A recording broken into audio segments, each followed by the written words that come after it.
Le Premier ministre cubain Manuel Marrero Cruz en visite officielle de 72 heures au Congo-Brazzaville depuis ce lundi. Les deux pays entendent réchauffer leurs relations diplomatiques de longue date. Les détails à retrouver dans ce journal. Rencontre au Qatar de Félix Tshisekedi et Paul Kagame pour tenter de trouver des solutions à la crise à l'est de la République démocratique du Congo sous la médiation de l'émir du Qatar. Un tête-à-tête d'espoir après plusieurs tentatives échouées de pourparlers. Nous y reviendrons également en détail dans cette édition.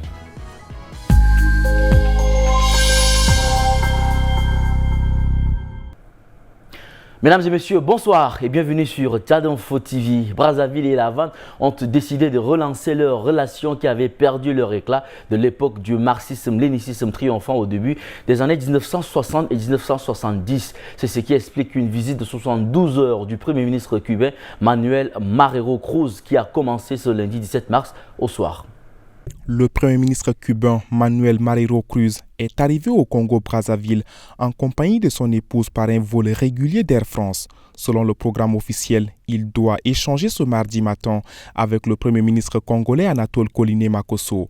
Il aura ensuite des entrevues avec les dirigeants des deux chambres du Parlement avant de boucler sa tournée des hauts responsables congolais avec le président Denis Sassou Nguesso.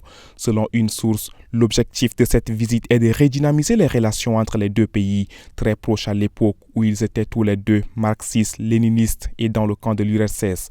Leur lien était étroit au point que le Congo avait servi de base arrière pour l'intervention militaire de Cuba lors de la guerre d'indépendance de l'Angola dans les années 1970, une coopération qui s'était également déclinée sur le plan médical ou de l'éducation avant qu'elle ne baisse drastiquement. Nous voulons relancer la coopération entre nos deux pays, a assuré notre source qui précise toutefois qu'aucune signature n'est prévue pendant ce voyage. Cette visite est la première d'un responsable depuis plusieurs décennies. Pour la première fois depuis plus d'un an, les présidents de la République démocratique du Congo, Félix Tshisekedi, et du Rwanda, Paul Kagame, se sont entretenus. Le face-à-face a eu lieu mardi 18 mars au Qatar sous la médiation de l'émir pour tenter de trouver une solution à la crise sécuritaire de l'Est de la RDC. Kinshasa accuse son voisin de soutenir la rébellion du M23 qui s'est emparée de larges parts des provinces du Sud et du Nord Kivu. Des accusations étayées par plusieurs rapports des Nations Unies, mais démenties par Kigali. Depuis plusieurs processus essayaient de relancer le dialogue entre les deux hommes. C'est désormais chose faite. Suivez les détails. Les présidents de la RDC et du Rwanda se sont rencontrés le 18 mars à Doha sous la médiation de l'émir du Qatar, Tamim Ben Hamad Al Thani. C'est leur première rencontre depuis le sommet de l'Union africaine de février 2024. L'ambiance a été jugée cordiale après une précédente rencontre particulièrement tendue. Félix Tshisekedi et Paul Kagame ont réaffirmé leur engagement à un cessez-le-feu immédiat et inconditionnel et ont convenu de poursuivre les discussions. La rencontre a duré environ 45 minutes. Ce changement de ton s'explique par la pression croissante de l'Occident sur Kagame et le fait que Tshisekedi a accepté de négocier avec le M23 après les avancées du groupe armé à Goma et Bukavu. Les négociations prévues à Luanda le 18 mars entre Kinshasa et le M23 n'ont pas commencé, le mouvement rebelle ayant suspendu sa participation. Selon une source à la présidence congolaise, le président Tshisekedi reste fidèle à sa position de négocier directement avec Paul Kagame, considéré comme le véritable chef du M23. Kinshasa est réparti de Doha avec optimisme et espère une escalade sur le terrain. Les trois parties ont convenu de poursuivre les discussions pour une résolution durable du conflit dans l'est de la RDC. Les ministres des Affaires étrangères des pays d'Afrique de l'Est et d'Afrique australe se sont retrouvés lundi 17 mars à Harare, au Zimbabwe. Une réunion consacrée exclusivement à la situation sécuritaire de l'Est de la RDC avec au programme l'examen des recommandations émises par les chefs d'état-major des deux blocs régionaux. Une feuille de route qui comprend entre autres une participation de la mission de l'ONU en RDC dont le retrait avait pourtant été acté. Le 22 novembre 2023 à Kinshasa, Christophe Lutundula, alors ministre congolais des Affaires étrangères, et Bintou Keïta, représentante du secrétaire général des Nations Unies, signaient un accord actant le retrait progressif de la mission de l'Organisation des Nations Unies pour la stabilisation en République démocratique du Congo MONUSCO. Ce plan, validé par le Conseil de sécurité, prévoyait un retrait en 3 phases sur un peu plus d'une année. Au premier trimestre 2024, la mission onusienne a ainsi quitté le sud Kivu. Toutefois, son retrait du nord Kivu et de l'Ituri a été suspendu en raison de l'aggravation de la crise sécuritaire.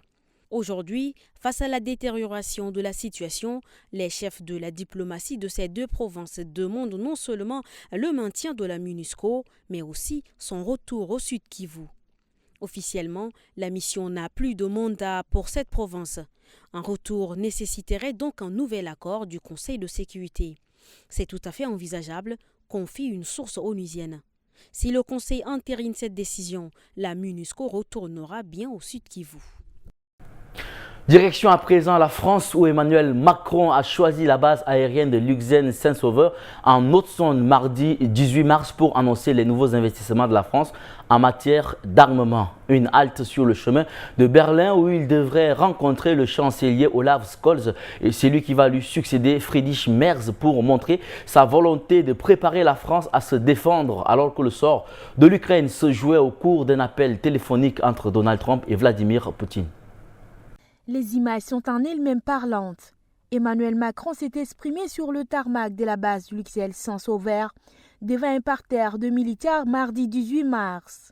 Derrière lui, un drapeau tricolore tendu entre un Rafale et un Mirage. Un décor idéal pour faire passer un message. Nous continuerons de soutenir l'Ukraine face à la guerre d'agression parce que nous savons en particulier ici ce que d'être occupé signifie. Emmanuel Macron continue son travail pour sensibiliser les Français sur les enjeux de la guerre en Ukraine et la nécessité d'augmenter le budget de la défense pour assurer la sécurité de l'Europe et de la France, décrypte Valérie Gaz, chef du service politique des RFI. Le président de la République a pris quelques décisions. La base aérienne de Luxeuil va bénéficier d'investissements massifs pour accueillir les des prochains escadrons de Rafale. Son format va doubler pour atteindre près de 2000 militaires et civils à l'horizon 2035. L'État va investir 1,5 milliard d'euros sur cette base qui va jouer un rôle clé dans la dissuasion nucléaire française.